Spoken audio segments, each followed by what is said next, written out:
For foreign entity foreign company checkbox and enter the corporate name. You may add additional rows. Sunod lang magamana ko eh. Once completed, don't forget to click Save.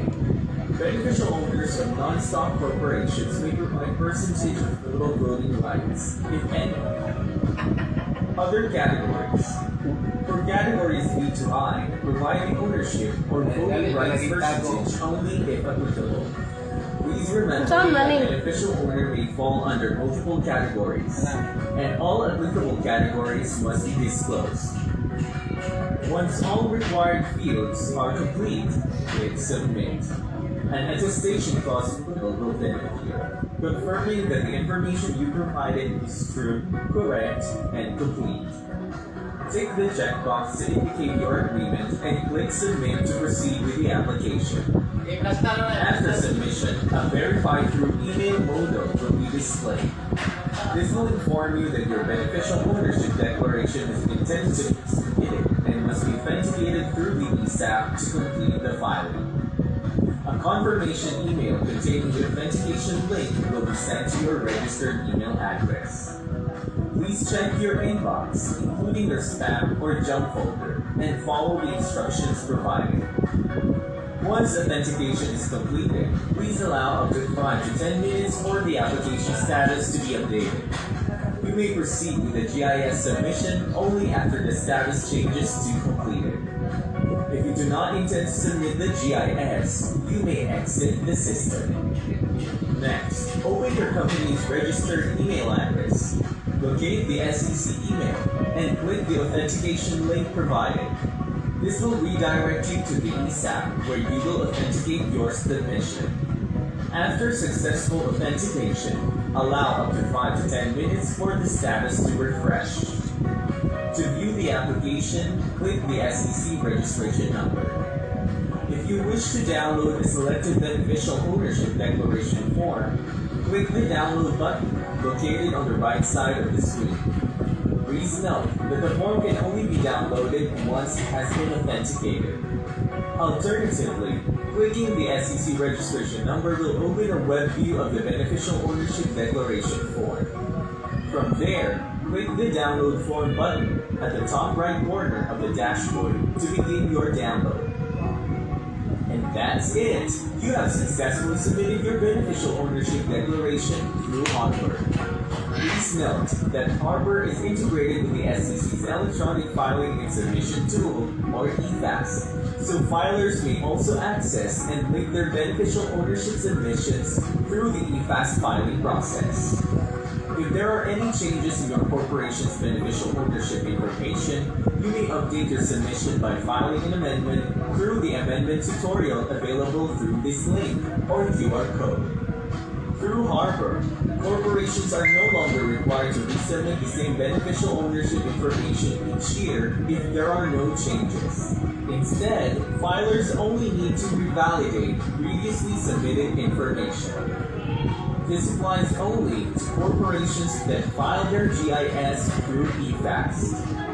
Please note, any changes to beneficial ownership information must be reported to the SEC within 7 days through an amendment filing. Beneficial ownership disclosures strengthen corporate transparency, promote good governance, and help prevent the misuse of corporate structures for illicit activities. For more information and updates, visit www.sec.gov.ph and follow the SEC's official social media pages.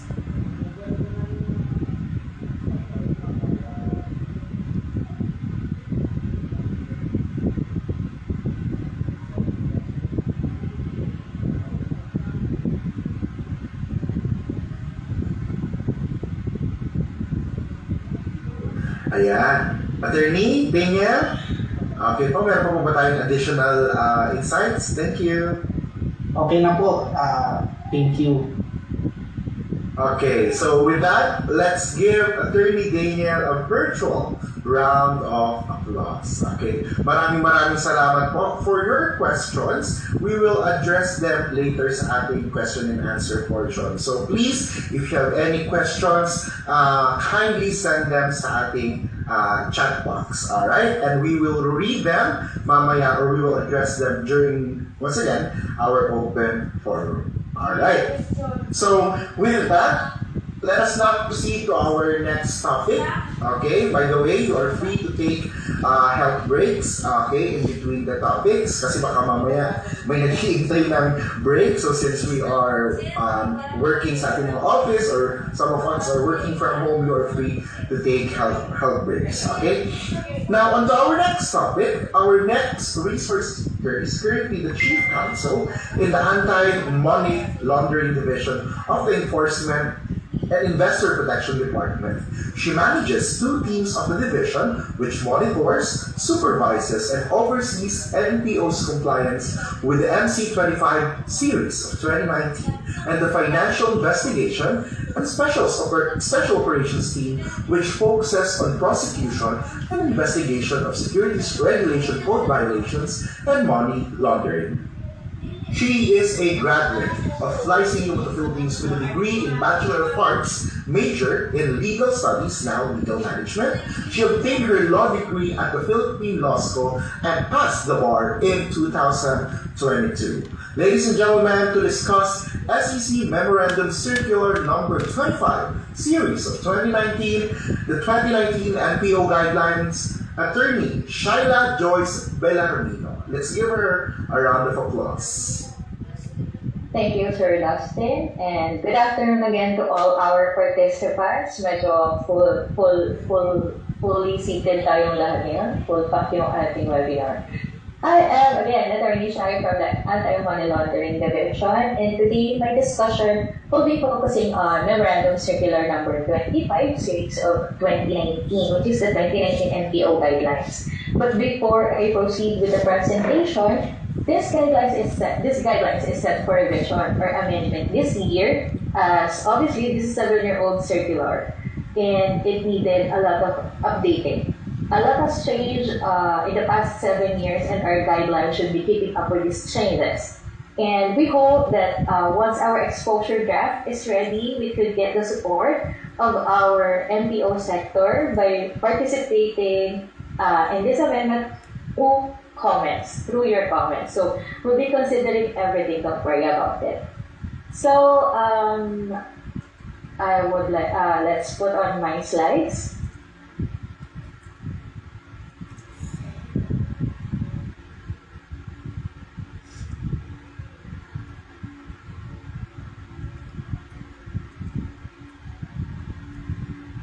Okay, we're just having some technical difficulty.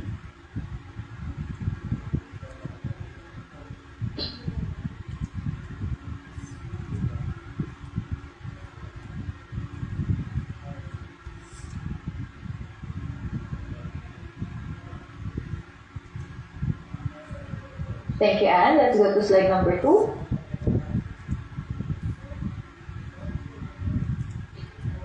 Okay, these are my discussion points for today. First, the Financial Action Task Force recommendation.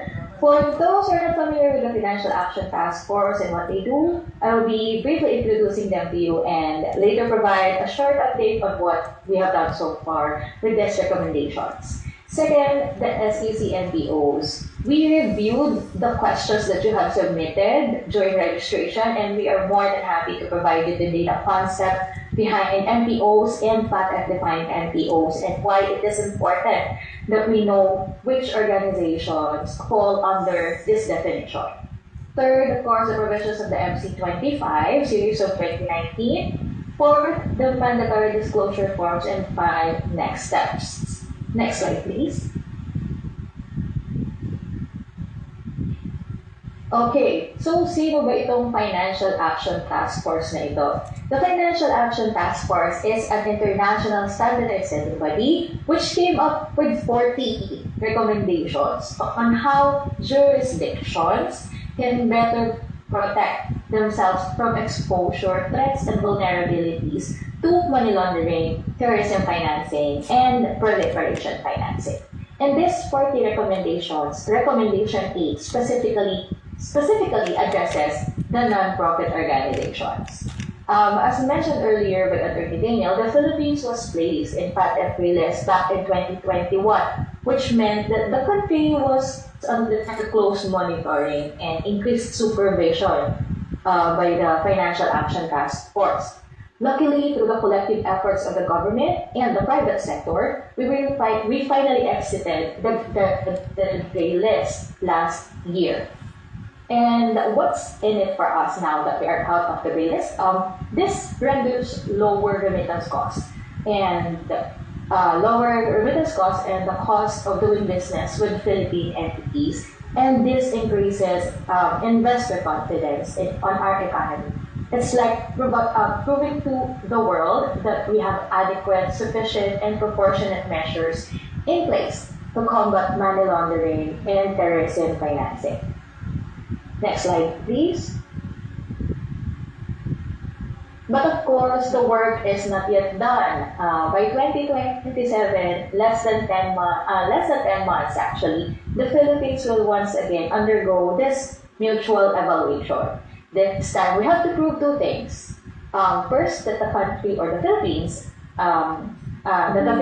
has expressed or demonstrated technical compliance, and next, that the measures we set up were effective in protecting itself from money laundering, terrorism financing, and proliferation financing. For NPOs, we have to prove that there are rules, regulations, and guidelines in place to equip and protect the sector from terrorism financing. But also, these rules, guidelines, and regulations must be effective. In 2025, there were several highlights, new highlights for Recommendation 8. But what does Recommendation 8 provide? So on your screen right now is the summary of Recommendation 8, which is to ensure that NPOs are not abused by terrorists or terrorist organizations. Under this three means, to pose as legitimate entities, to exploit legitimate entities as conduits for terrorist financing, and to conceal or obscure the clandestine diversion of funds. So these are the areas that we need the NPO sector to be protected from. Next slide, please. It is important to note that this recommendation made by the FATF is solely applicable only to those organizations which fall under the FATF-defined NPOs. So, who are these FATF-defined NPOs? On your screen right now is the definition given by the Financial Action Task Force, wherein they define FATF-defined NPOs as legal persons or arrangements or organizations that primarily raises or disburses funds for purposes such as charitable, religious, cultural, educational, social, or fraternal purposes, or for the carrying out of the other types of good works. Let's clarify what is meant by raising or disbursing funds. So, say you are a charitable organization and you do not produce your own funding. Say you rely on donations to solicit grants or fundings or sponsorships, and these donations or grants are then distributed to your beneficiaries in alignment to the legitimate purpose that you declared with your articles of incorporation, then you will fall under this definition. You raise the funds and you disburse these funds to your beneficiaries. You are a FATF-defined NPO. On the other hand, if you are just a group of friends who enjoys reading and you've decided to organize a book club registered with the SEC, complete with set of officers, and then you agreed to somehow meet every Sunday in a very cute cafe in Salcedo, Makati to share book recommendations and reviews, or visit museums and libraries from time to time. But you do not raise or disburse funds to sustain your coffee purchases or sponsor book purchases in the libraries you visit, then you are not a FATF-defined NPO. You are a non-profit organization or a non-stock corporation. So that's the difference. That's how we differentiate MPOs from FATF-defined MPOs. Next slide. So to give you an overview of the MPO sector, as of December 31, 2025, we have a total registered non-stock corporation of 104,315 corporations. And the total FATF-defined MPOs are 40,794. This 40,794,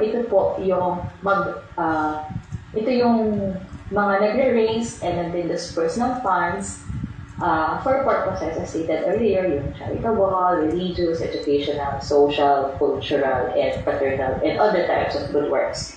So, ganyan po kadami yung kailangan natin ma-reach with our MC25 series of 2019.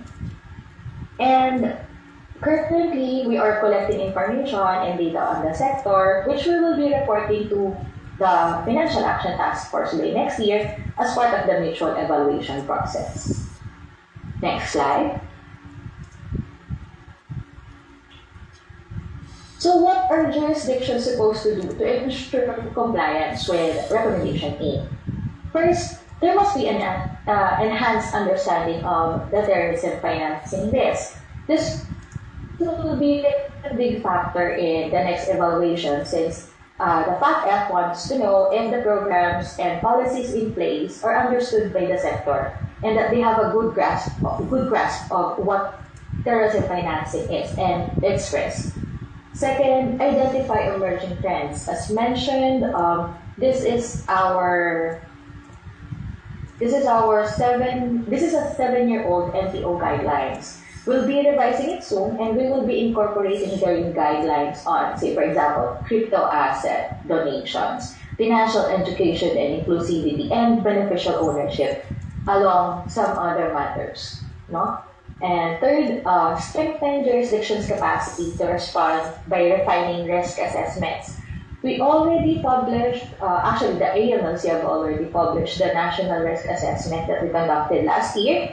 We have already concluded the sectoral risk assessment for nonprofit organizations as well. And hopefully, we will be able to publish that by the end of the second quarter this year to further guide the sector.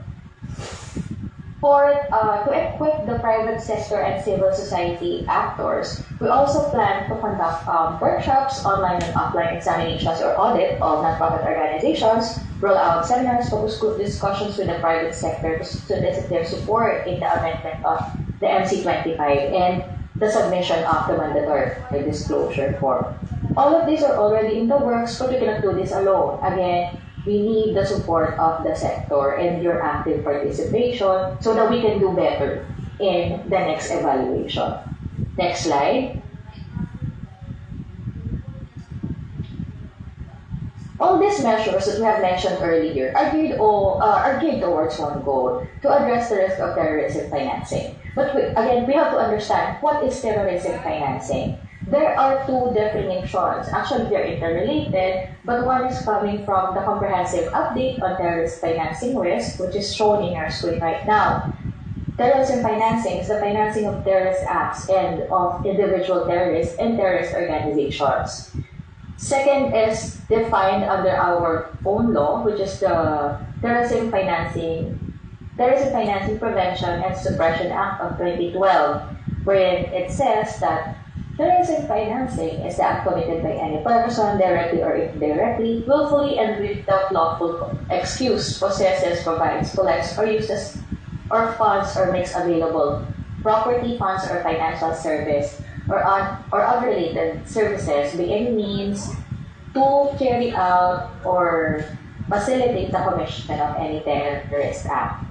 If we are not aware kung ano po yung mga terrorist act, we can refer to the TFPSA then of 2012, wherein it says that terrorist acts may include any act or violation of Section 3 or 4 of the Human Security Act of 2007, any act which intends to harm or cause death or serious bodily injury to a civilian or any other person, not taking an active part in the hostilities in a situation of an armed conflict, any act which constitutes an offense under the FPSA of 2012, and any act which is within, any act which constitutes an offense or violation of a treaty to which the Philippines is a signatory, such as the International Nalipat ang Convention for daghan the si Suppression Marimar na of Terrorist Bombings, Convention of Suppression of wala tayo Unlawful Acts kwarta Against sa the Safety palayan of sa mga Maritime project. Navigation and the like.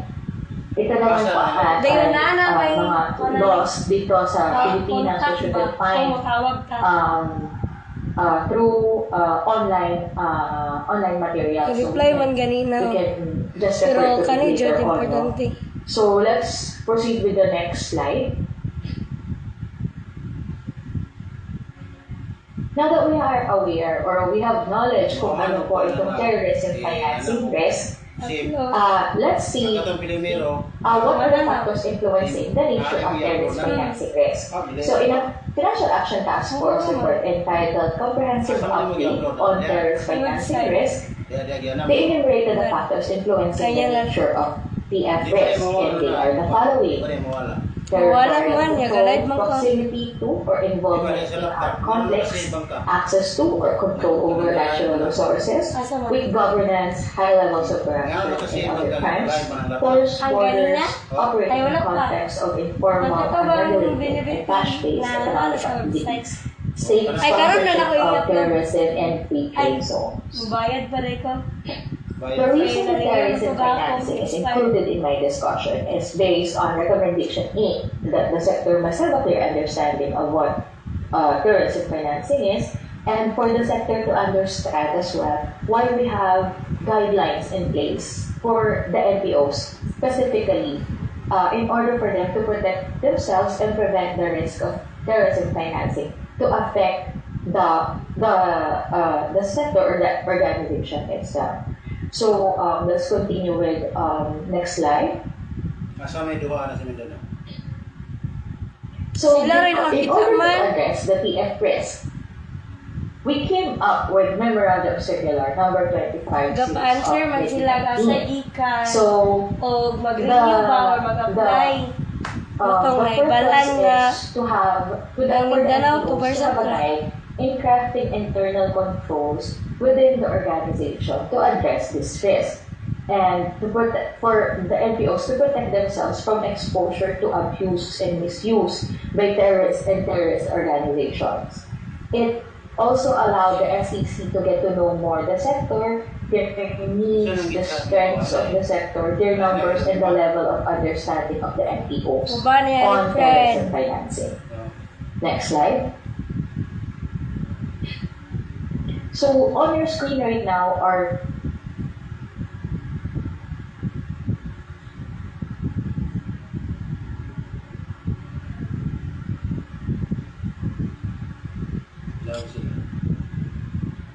Lain.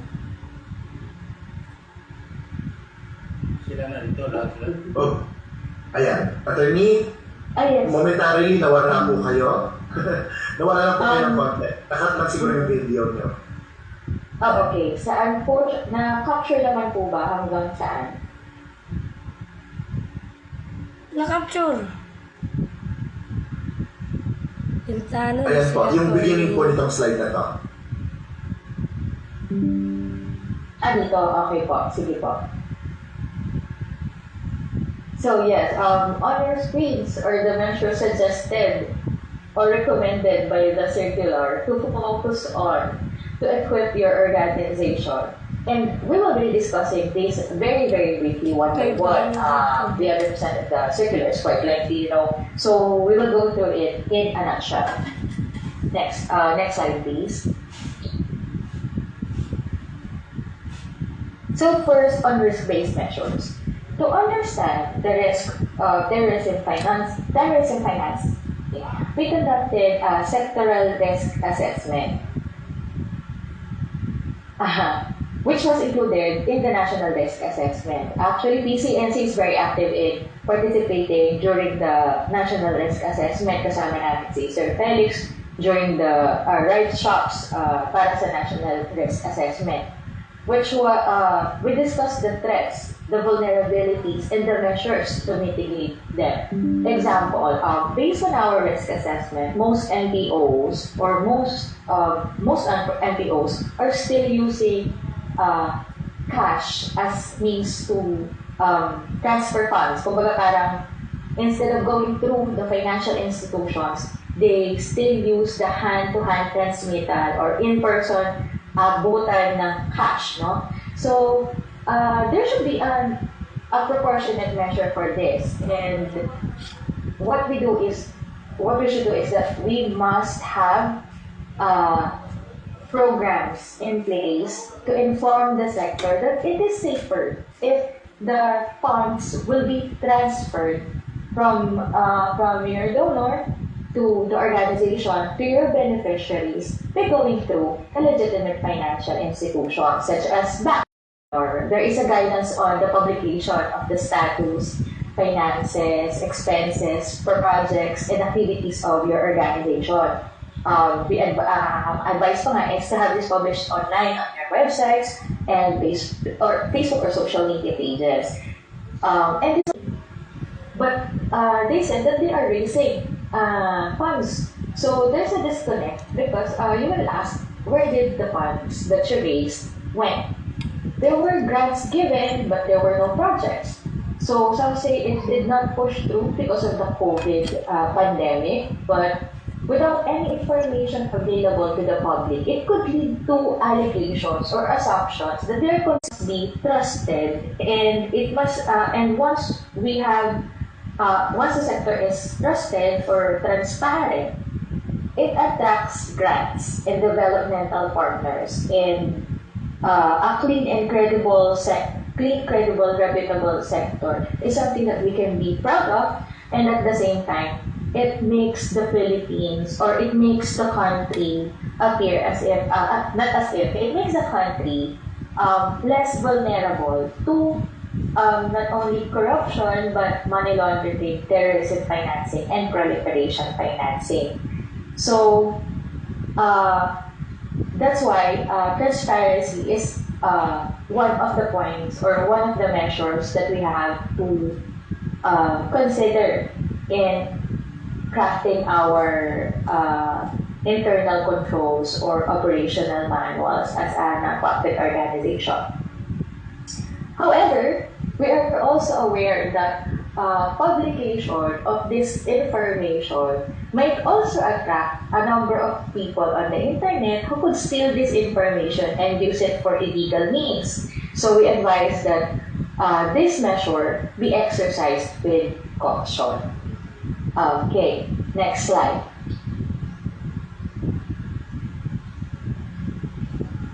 Good governance system. So the goal here is simple. As an organization, there must be order and organization. There must be a clear institutionalized practice within the organization that will eradicate doubts as to the capability of its officers and trustees to run the organization.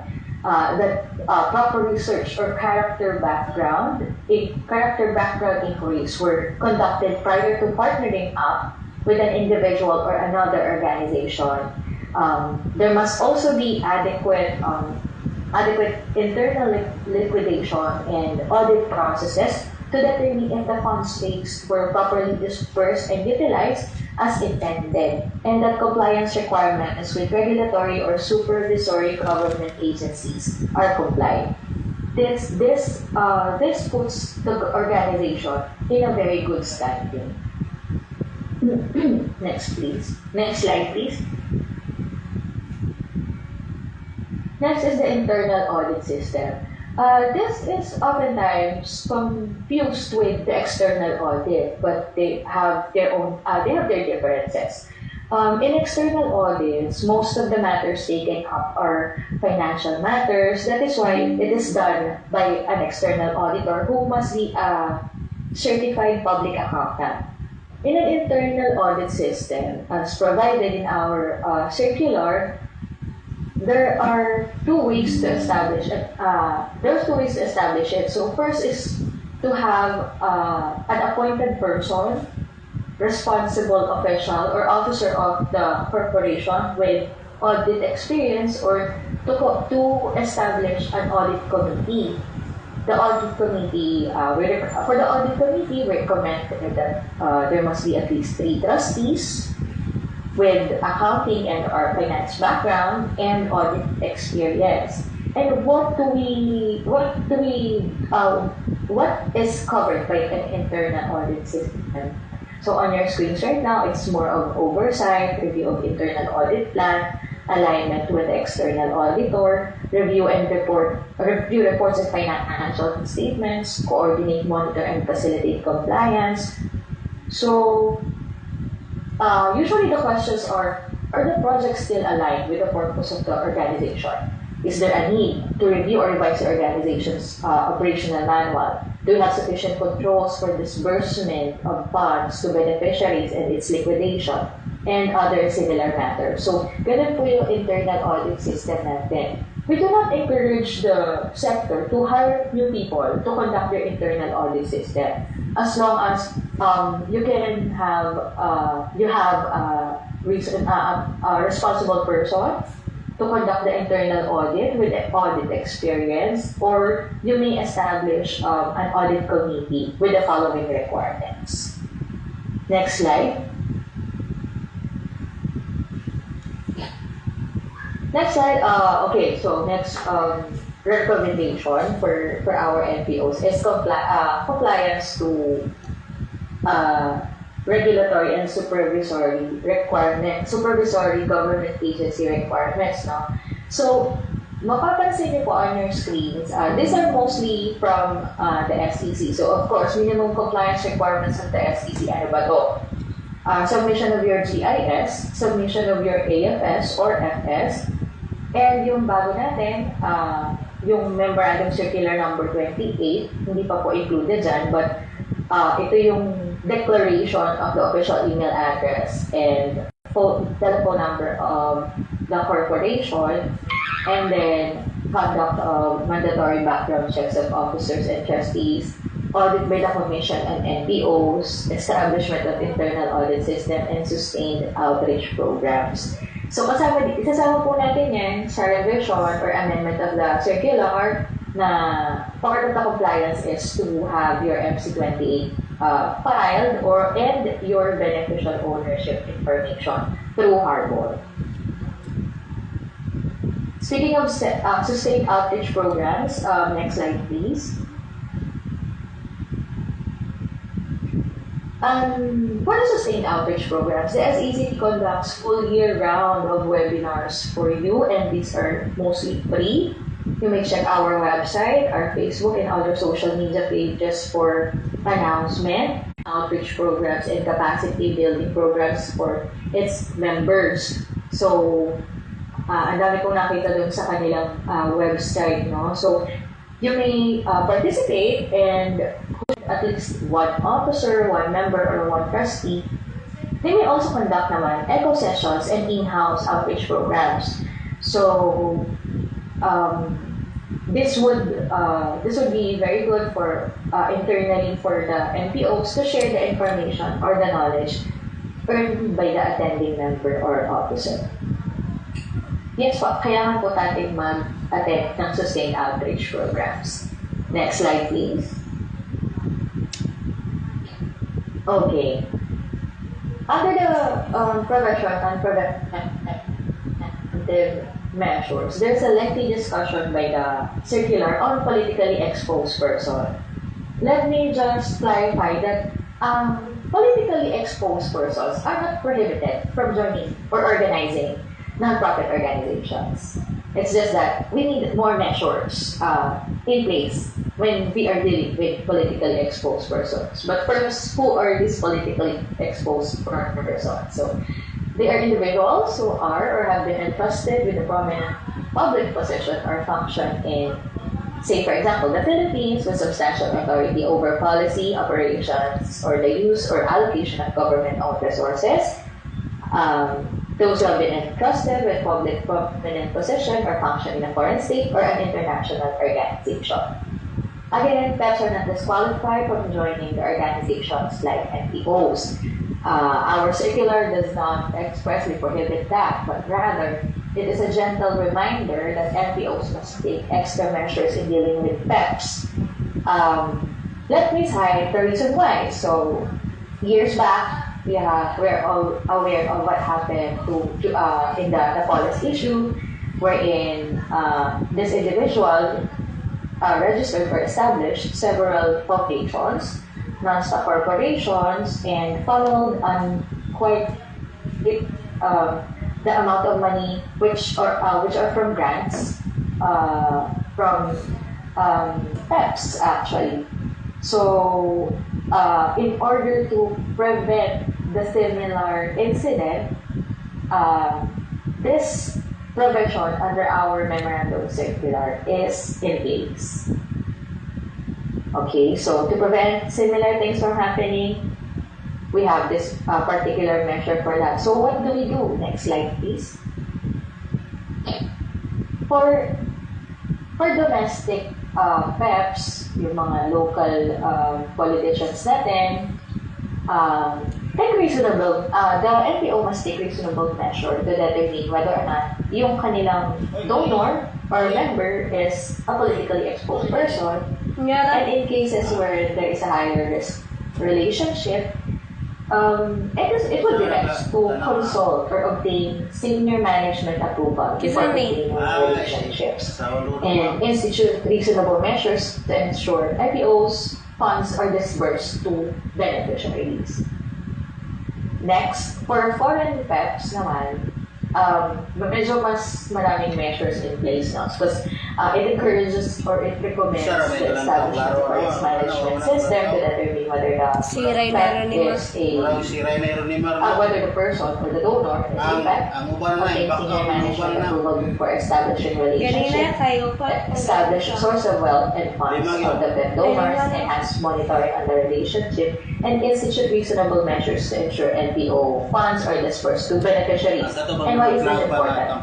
There may be donors from countries that are currently at war or currently engaged in armed conflict, and in order to further support diba, itong mga armed conflicts na to, there are instances kasi abroad that it is passed through non-profit organizations in the guise of donations. That's why it is very important for you to ensure that the funding that you get is actually used or utilized for your intended beneficiaries. That's why every time we have online examinations, we usually ask, do you know who your beneficiaries are? Did you conduct background checks, not only of your donors or sponsors or your partner organizations, but also the beneficiaries themselves? And that you should know who you are letting in to your organization. That is to prevent the NPO or your organization from being used as a middleman in transferring money from to support this terrorist organizations or terrorist individuals who might be engaged in another country which is engaged in an armed conflict, no? Madali naman natin sila ma-identify which countries are engaged in war or armed conflict or usually known for existence of terrorists. Okay, so next slide please. Okay, mandatory disclosure form. Under our Memorandum Circular Number 25, Series of 2019, the submission of the mandatory disclosure forms is required. So, these forms have been available since 2020 online. Unfortunately, the number of submissions that we have collected through the years, for the past 6 years, is still very small percentage of the non-stock corporation universe. And in the course of the revision, we are considering to remove this requirement for all non-stock corporations and rather realign them towards the NPO sector only. But as this memorandum circular natin is still in effect, we highly encourage everyone to submit your mandatory disclosure forms if you haven't submitted it yet. Sa ngayon po, as of now, the requirement is for a one-time submission only. So if you have submitted your MDF, yung manual submission or through online submission, you don't have to submit it again.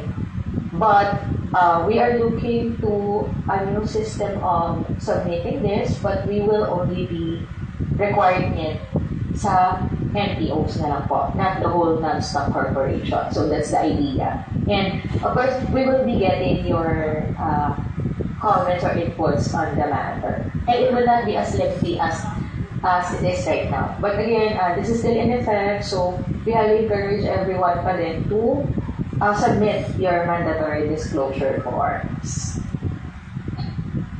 Okay, next slide. And we have come to my last slide. Thank you very much everyone for your attention. And should you have any questions, inquiries, and clarifications, you may reach us through this contact information. Hindi na po kami dumadaan sa email. In case of your inquiries, we do have our iMessage portal. Makikita niyo po yan sa aming website. You just click it on, I believe, right side ng website namin. But nevertheless, it's easier to use it right now. You may also visit us at the SEC headquarters, 7907 Makati Avenue sa Cedo Village, Bel Air, Makati City. Wala na po kami sa PICC, wala na po kami sa Ortigas, kami po ay nasa Makati. And that would be all for MC25 series of 29. Thank you everyone. Thank you so much, Attorney Shai. Let's give her a virtual round of applause. Maraming salamat po sa inyo. And with that, I know you are excited. Siguro you are vibrating with your questions. Nag-vibrate, no? Okay. Now, let us proceed to open forum. So during registration, we invited you to send in your questions for this webinar. And we are happy to begin reading them now. If you have additional questions, please type them in the Q&A box or raise your virtual hand if you would like to speak. Alright, so please allow me to read of those questions now. Attorney Daniel, ayan, nandito na si Attorney Daniel and also Attorney Shai. So our first question is, who really are the beneficial owners in non-profit organizations? Attorney Daniel? Okay, thank you po for the question. So, katulad po ng sinabi ko kanina, dapat malinaw sa atin na pag sinabi ang beneficial owner, hindi siya necessarily na siya yung trustee o siya yung member na doon o officer na nakasunod sa mga corporate records. Yan po kasi pinagkakaiba talaga ng konsepto ng beneficial owner sa legal owner. So, pag legal owner, siya yung owner na nasa papel. Pag sinabi natin yung beneficial owner, ang kailangan natin tandaan, sino talaga yung may ultimate effective control. Yun po yung talagang batayan. At yung ultimate effective control, doon po natin doon sa election kanina, dapat siya ba yung mayroong voting rights na lalabas ng 20% o hindi naman yan applicable sa non-profit, siya ba ay may control over yung policies ng corporation, kaya na ba mag-elect ng majority ng trustees, siya ba yung sinusunod ng lahat ng trustees. But kung wala po kayo mahanap doon, yun pong board of trustees ang lalagay as a last resort. Thank you, Attorney Daniel. Now, to Attorney Shai naman, what are the most common compliance violations of non-stock non-profit corporations that lead to SEC sanctions or revocation?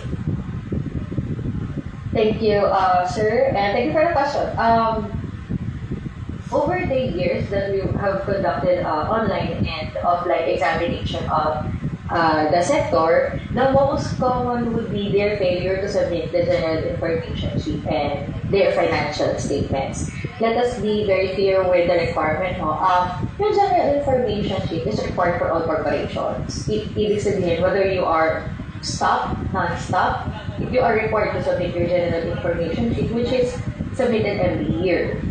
As to the submission of the audited financial statements, not all corporations are required to submit their audited financial statements. Very recently, the SEC issued Memorandum Circular Number 4, Series of 2026. This provided a new threshold for the submission of the audited financial statements. Ibig sabihin, only those corporations with assets of 3 million or less, hindi sila required to submit the audited financial statements. But they're still required to submit a financial statement. Ibig sabihin, hindi lang yung audited one, but you should submit your financial statements. Maybe at the back of the minds of our non-stock corporations, iniisip nila, if I am below 3 million, hindi ko na kailangan mag-submit ng FS. Kailangan pa din po, hindi lang audited. And then, marami din po sa atin nagsasubmit ng GIS but may pack down po sila every year. They don't consistently submit every year. This could also lead to sanctions and eventually possibly the revocation or imposition of fines and penalties. Medyo masakit po sa bulsa. Lalo at non-stock po tayo, wala po tayong income na nakukuha. We would highly encourage our non-stock corporations and the MPO, especially the MPO sector, to diligently file their GIS and financial statements or audited financial statements if you belong to the 3 million threshold and above. Thank you, Attorney Shai. So since kayo na rin yung kausap po, there's another question for you. No? A company does not want to give the names and addresses in the NPO form for donations because they are scared that it is a breach of confidentiality. Are there any penalties for improper disclosure?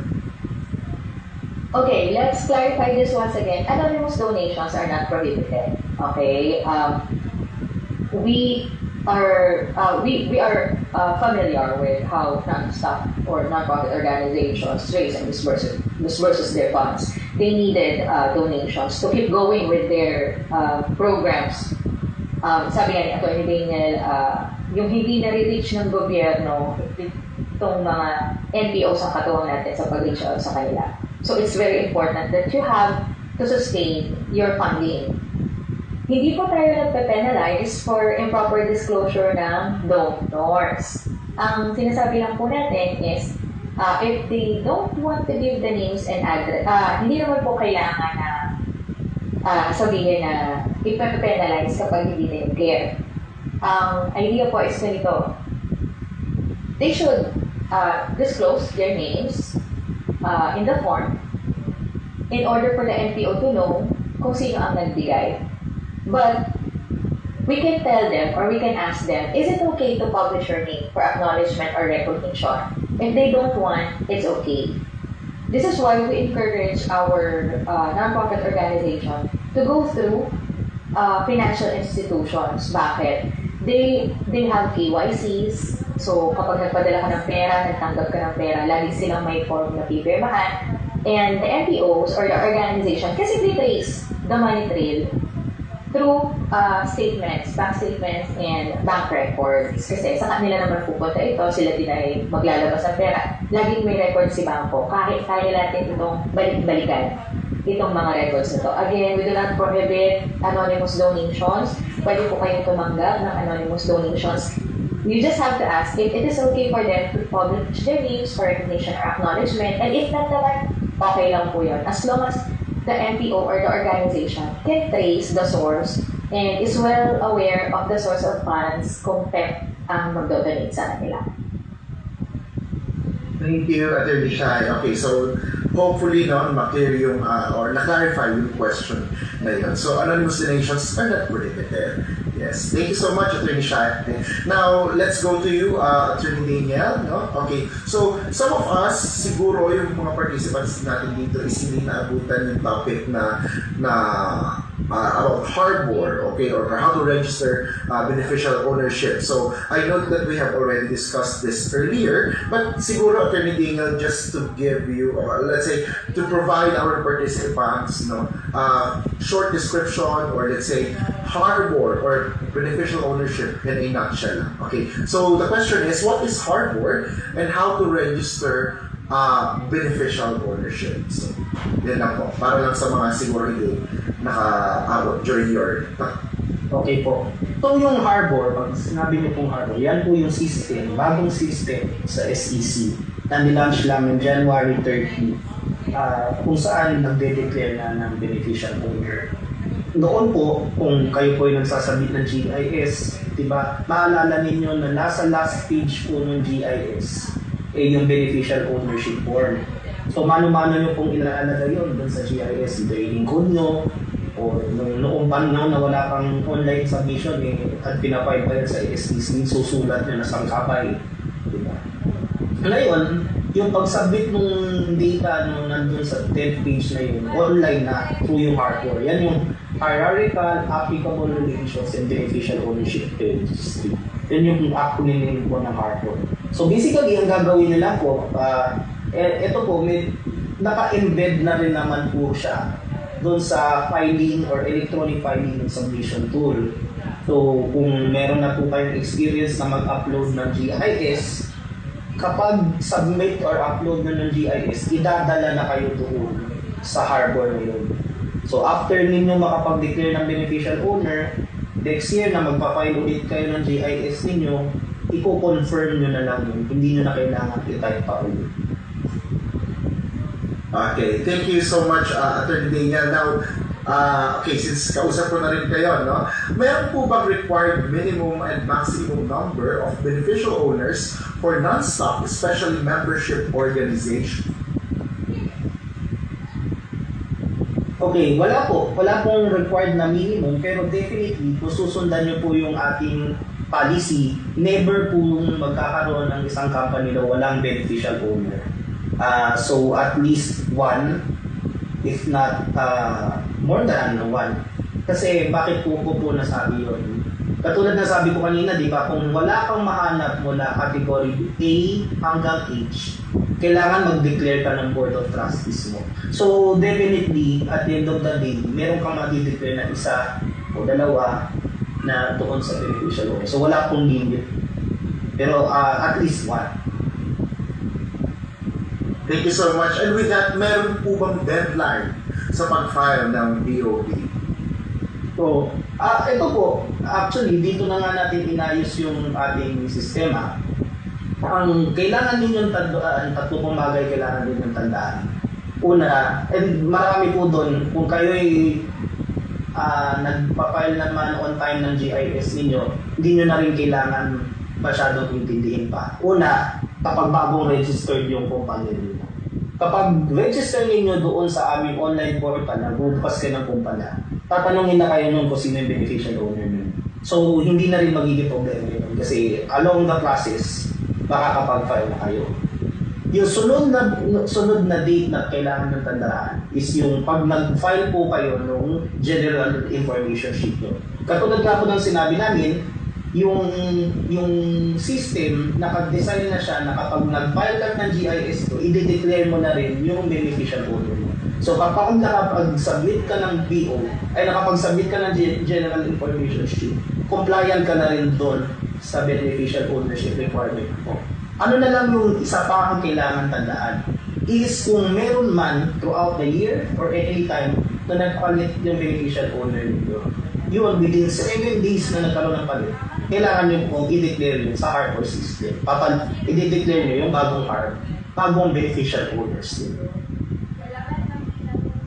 Of course, ask our resource speakers on what they think, no, or what are their expertise or let's say opinion on those questions. Now, let's proceed na sa mga questions sa ating live Zoom. Alright? So, please allow me to read this question. Okay, so this is from Cartwheel. Alright? So, sabi ni Cartwheel, sa BOD po ba sa e-harbor, okay lang po ba kahit 1 to 3 persons lang and sa isang category lang siya? Medyo nalilito po kasi sa daming category, may peace sign pa siya. Pwede din po ba makahingi ng advice kung saan category ko po pwedeng ilagay ang President, or Sec, or ED? Thank you so much po. Okay po, so ganito po sagutin natin lahat ng tanong nyo.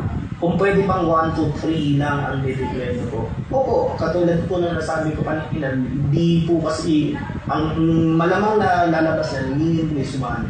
Pero depende po sa organization nyo, it can go as much as it can.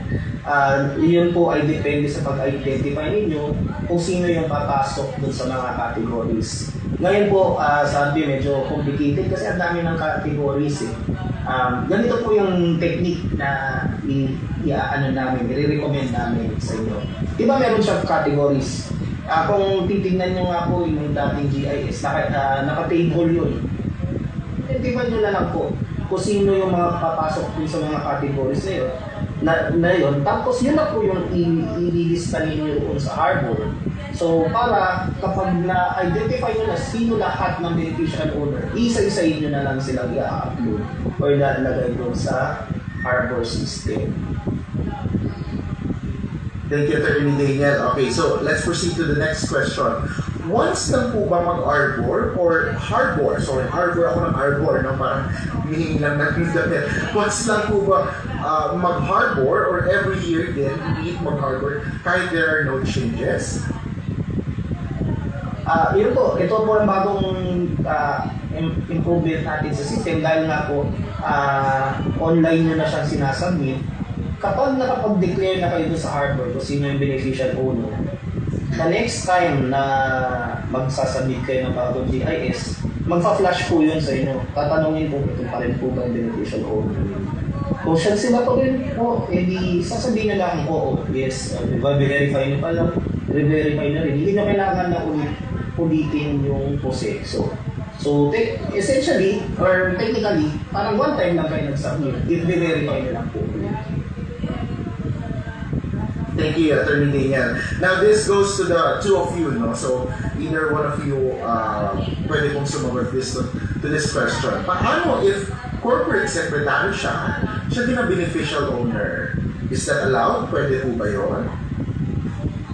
Opo, pwede pong mangyari yun kasi baka mamaya siya ibinigyan ng control or yung responsibilities or power ng organisasyon, pwede po talaga siya maging beneficial owner. At the same time, let's say wala akong pakita from the previous categories at siya yun na lang yung ma-identify na may executive control, pwede rin siya ilista as officer under category.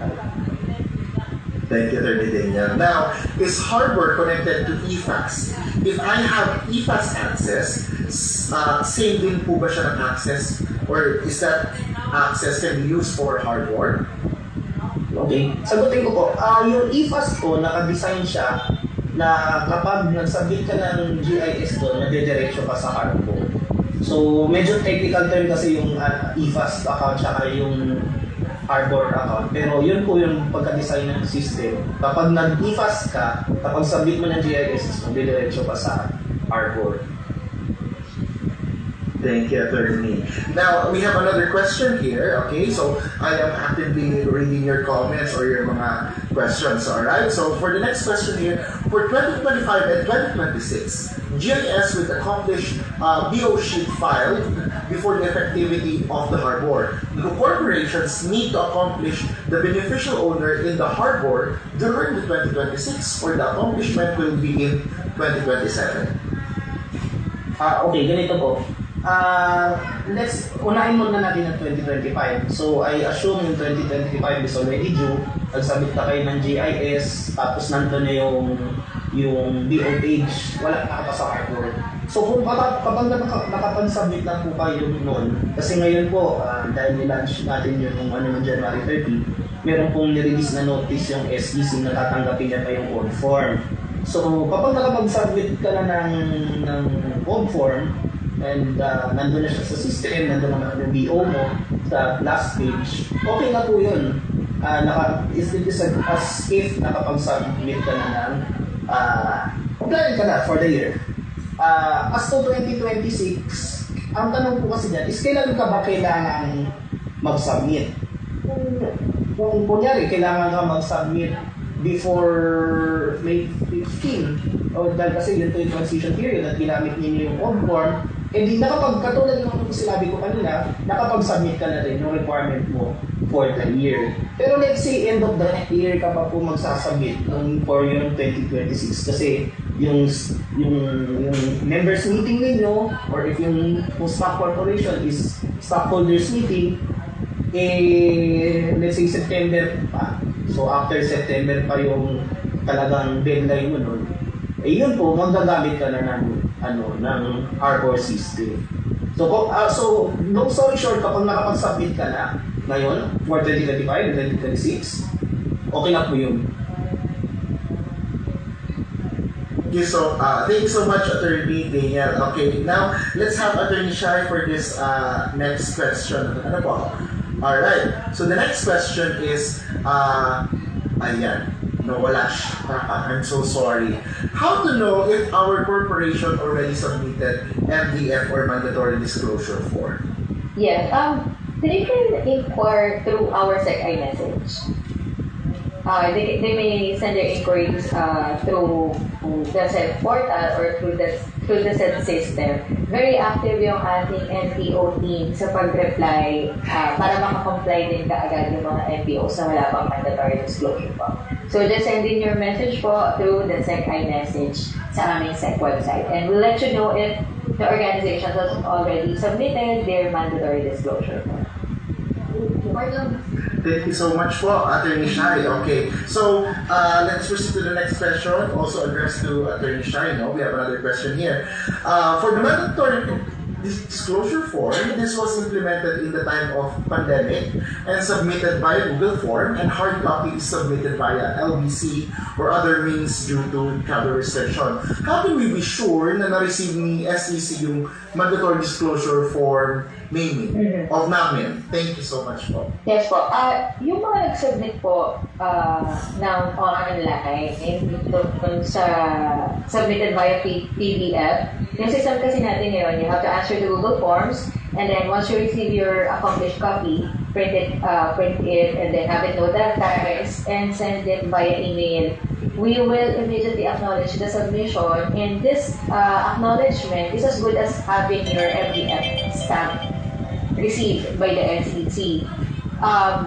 Again, if you're not sure if na-receive namin, you may send us a message through the SecI message portal, and we will let you know if we have a record of your submission. Kahit po nung nung physical submission pa po niya, back in 2019, transition ng 2019 to 2020, we have the records po. So we can definitely check that for you. Thank you so much, Attorney Shai. Alright, now let's have Attorney D to answer this question. Ano po? So, the question here is, paano kapag nag-overlap siya sa mga category? Pwede siya sa isang category? Kunyari ako, Attorney Daniel, A, B, C, D. So, pwede nyo po yun ilalagay nyo lahat kung anong category ako. Mag-a-add lang kayo dun sa add another category, another category. Okay. Thank you. So there's another question here. We just would love to clarify the meaning of GPP. No, kasi our GPP is required to register in Harbor. Now, does this GPP mean General Professional Partnership? Ayan. Okay. So pag sinabi mo, sorry sir. Ang GPP or any partnership for that matter na required na register sa SEC based sa requirements sa kanila under the civil code ay technically required na rin sila ay nag-i-implement na rin yung beneficial ownership rules sa kanila. Pero kagaya nga po na sinabi ko kanina, para na din po mas mapadali para sa lahat at ang rule po is magde-declare ka lang po ng beneficial owner kung kayo po ay partnership. Kung sa tingin ninyo or sa structure ninyo ang mga beneficial owner ay hindi necessarily yung partners. Kasi kung ang default po kasi ng rules natin is yung mga partners ang considered beneficial owners. Explain ko po bakit ganun. Kasi under po sa batas, ang act ng isang partner, typically it will bind the whole partnership.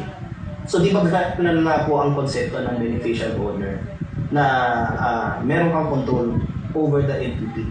So yun po yung magiging default. Ngayon po, pero sa attorney, iba naman kasi yung sa amin. Kahit ganun po yung partnership namin, may limited partners kami. Tapos hindi lahat talaga busy and control. So yun po, ganun po pala ang regime o ganun po pala ang arrangement ninyo sa partnership ninyo. Para mas malinaw sa SEC, i-file nyo na lang, mag-register kayo sa Harbor at sabihin nyo na kahit itong partnership namin, ito lang ang beneficial owner. So, ganun po. Okay, thank you so much po. No? Thank you so much, Attorney D. Okay, so we'll just proceed to this next question. Alright, so siguro kailangan na talaga ng guidance, no? Kung saan, ano ba dapat ang unang isubmit? GIS or the beneficial ownership through Harbor? May deadline din po ba ng pag-submit ng beneficial ownership sa Harbor Board? Attorney?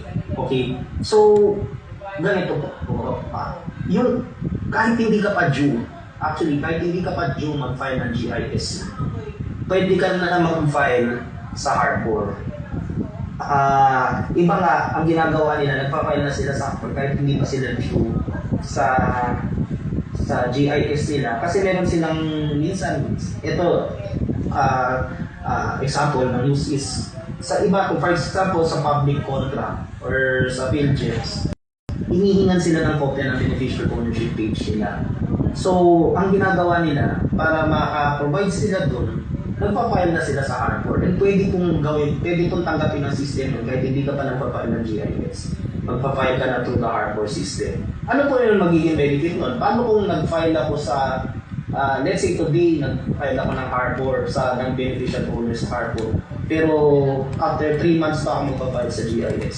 Di ba sabi ko nga kanina, kapag nakapag-file ka na sa Harbor, pag-file mo ng GIS, lalabas na lang ano yung nakafile on record mo at i-confirm mo na lang kung yun pa rin yun. So, technically, in terms of, ito para po mas malinaw, yung expected na kailangan kayo mag-file sa Harbor is talagang kasama yan sa filing ng GIS nyo. Pero pwede yung unahan. So kung magpa-file na po kayo ngayon, pag-file ng GIS later on, makikita na lang sa inyo, ano yung namin, i-confirm na lang po ulit. Thank you so much, Attorney Daniel. Now, another question here is, may we clarify the filing schedule of GIS for non-stock non-profit organization?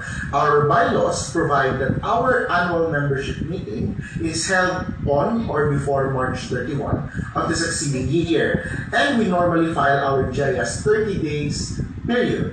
Will this be considered late filing? If so, what would be the proper remedy for our compliance? So yun po, as a general rule, it's 30 days after your membership. 30 days. Okay. Ang haba ng question yun na pala yung sagot.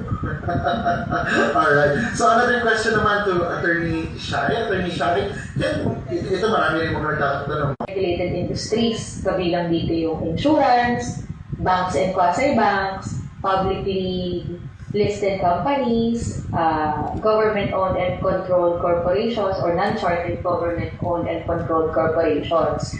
Although walang mention ng prohibition na walang mention of prohibiting non-profit organizations as to register as OPCs, baka medyo swak sa OPC.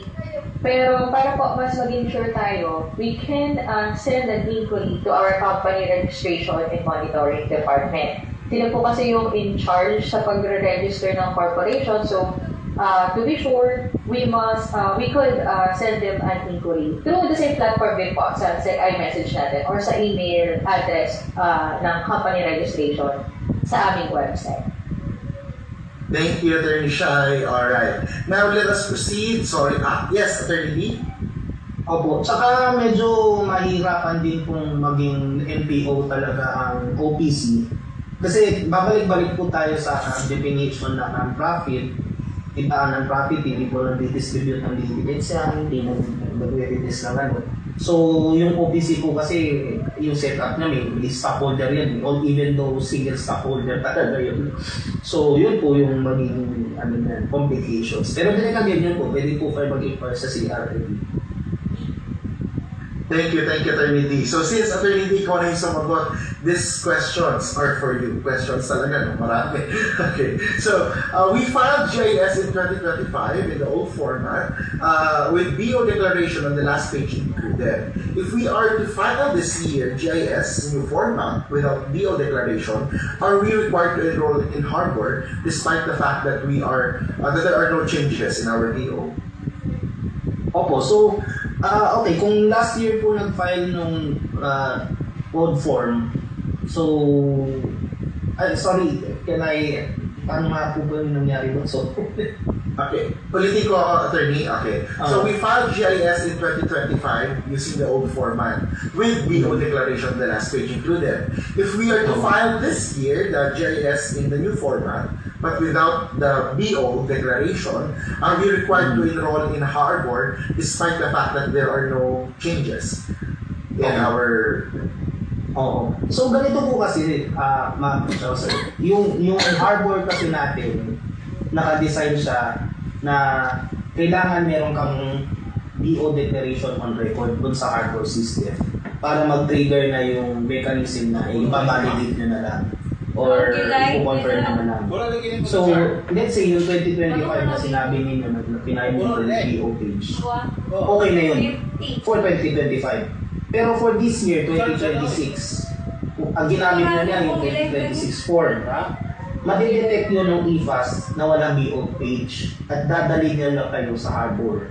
So doon kayo magdideclare for the first time ng BO ninyo for 2026 sa Harbor system. Pero ang maganda doon, kapag nadaanan nyo na yun, 2027, 2028, and so on, as long as walang changes sa BO, ipo-confirm at re-reconfirm na nila yun.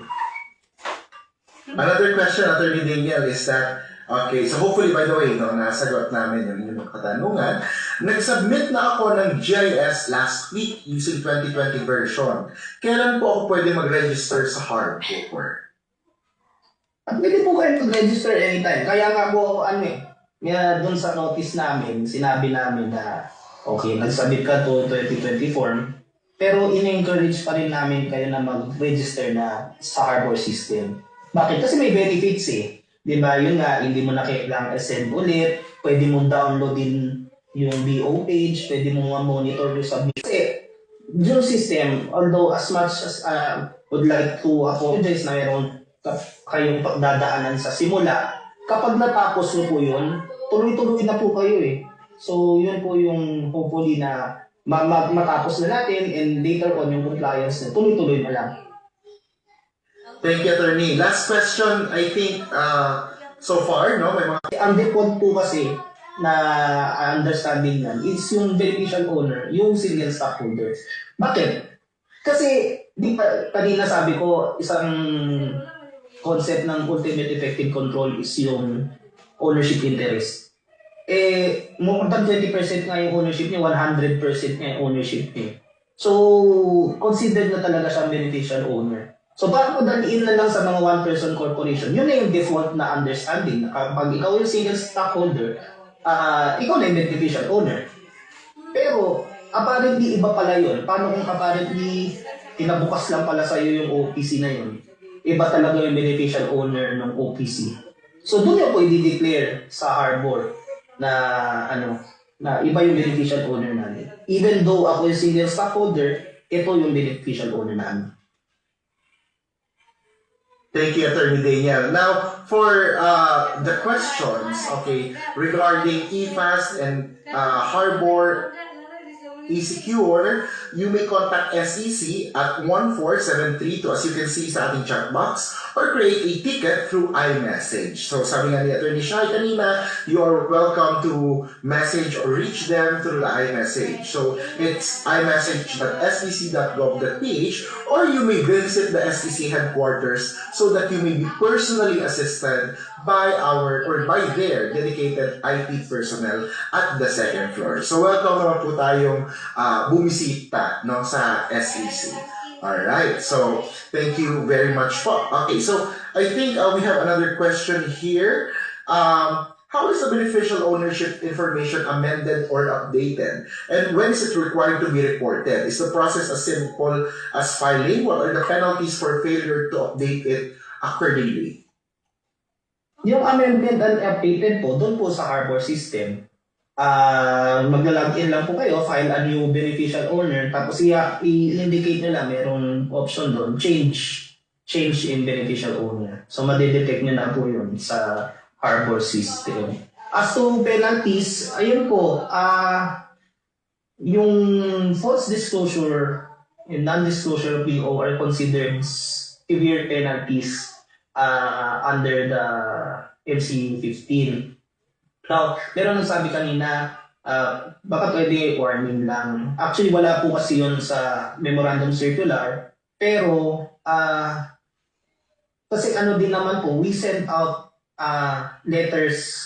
reminder letters na we see na ito mali, baka pwede nilang baguhin na unless baka ma-penalize kayo.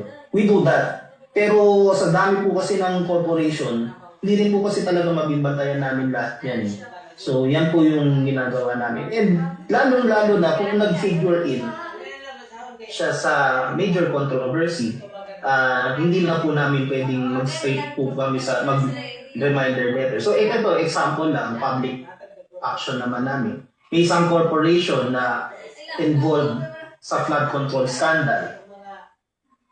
Mag-warning letter pa ba kami doon? Diretso na kami sa enforcement.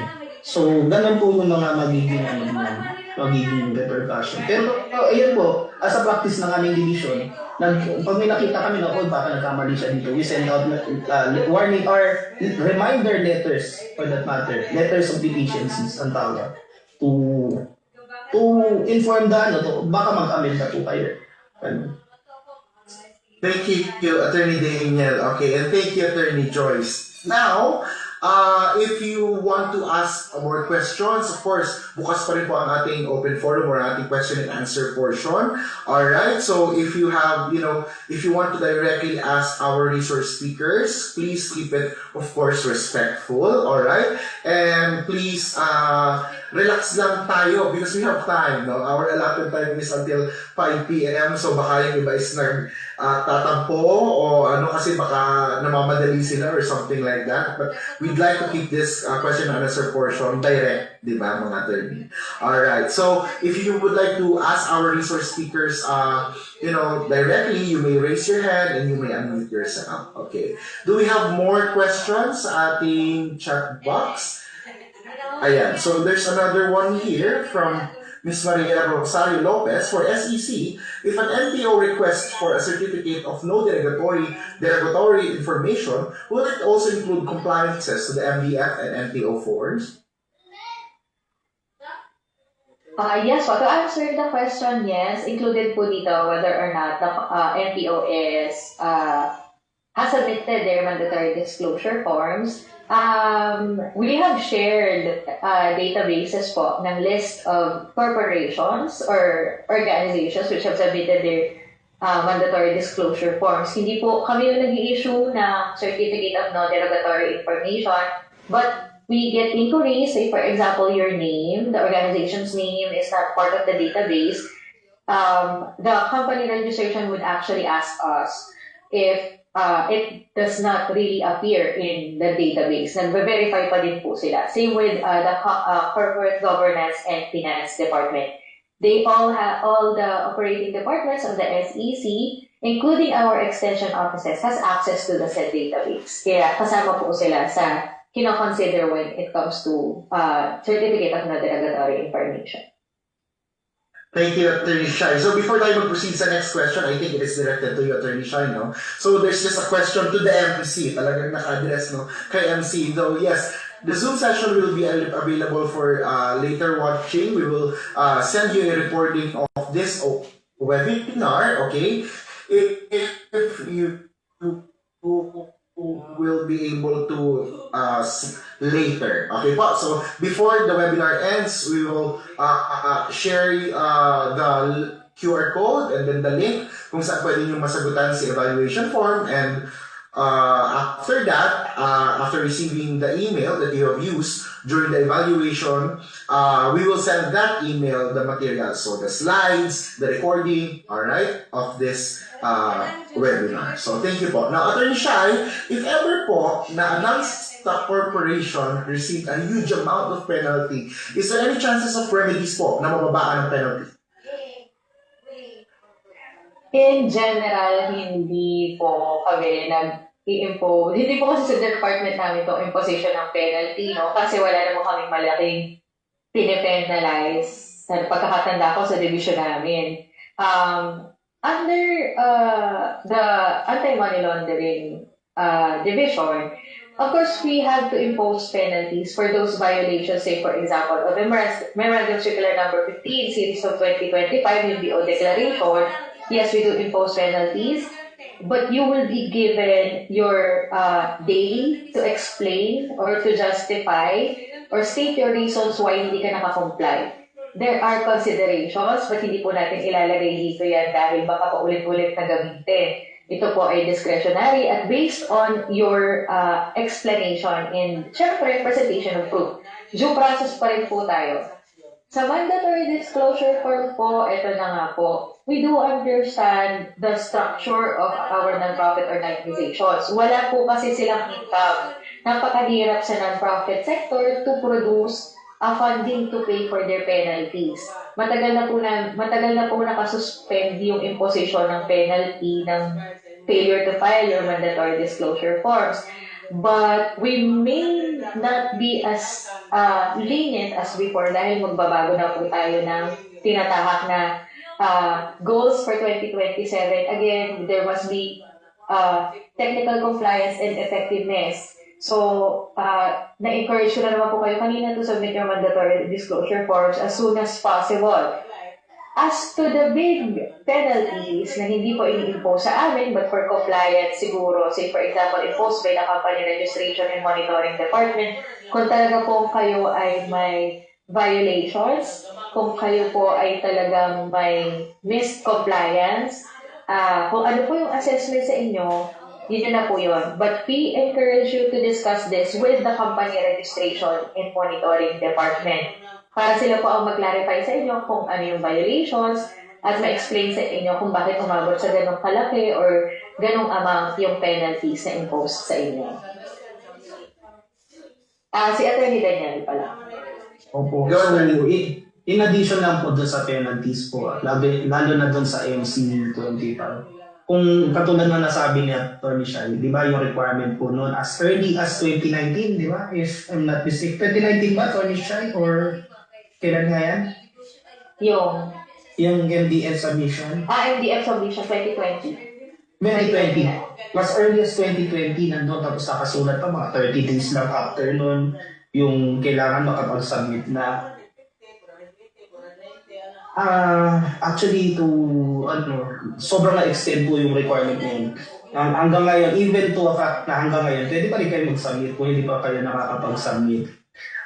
Yun nga lang po, kasi itong requirement sa MDS, katulad na yung baba ng compliance rate ng Pilipinas, yan, marami pong pwede nangyari dyan. Una, pwede tayong maging reason yan na babalik tayo sa grey list. Kasi hindi kilala ng government agencies o kilala ng SEC, regulator yung NPO niya. So, pag nangyari po yun, mas magiging mahigpit. At pag naging mas mahigpit po sa amin, magiging mas mahigpit din po kami doon sa mga NPO. So, kami po talaga as much as possible, naiintindihan po kasi namin talaga yung ano ng NPO. Yung katulad ng sinasabi ng welcome remarks ng commissioner namin at sinabi ko kanina, kakapagaling natin yan in terms of good works. sa ground. So, hindi talaga policy ng SEC na mag-penalize ng non-profit, lalo na para sa ganitong requirement. Pero at the same time, may objective din po kasi tayo in terms of yung patent compliance. Otherwise, mag-trickle down siya sa mga transactions ng mga OFWs and all. So, at the end of the day, pwedeng mag-impose ng penalty na ang SEC. Pero hopefully, ito nga, as much as we can to get the message out there, comply na lang tayo. Thank you, Attorney Daniel. Now, we just have to answer just very quick this last question before, kasi it's already 4:50, and we promise that we will end this webinar at 5 o'clock. Now, our sports organizations funded by PSC need to submit an MDF? Kung ang sports organization po is registered as a non-stock corporation, yes po. Need po niyang mag-submit ng mandatory disclosure form since under our memorandum circular, all non-stock corporations must submit their mandatory disclosure form. Thank you, Attorney Shai. Now, with that, muli, let us give our resource speakers a virtual round of applause. Maraming salamat po. You have really guided us through this journey, and we hope that that would suffice kung ano man yung mga hunger natin sa learning when it comes to compliance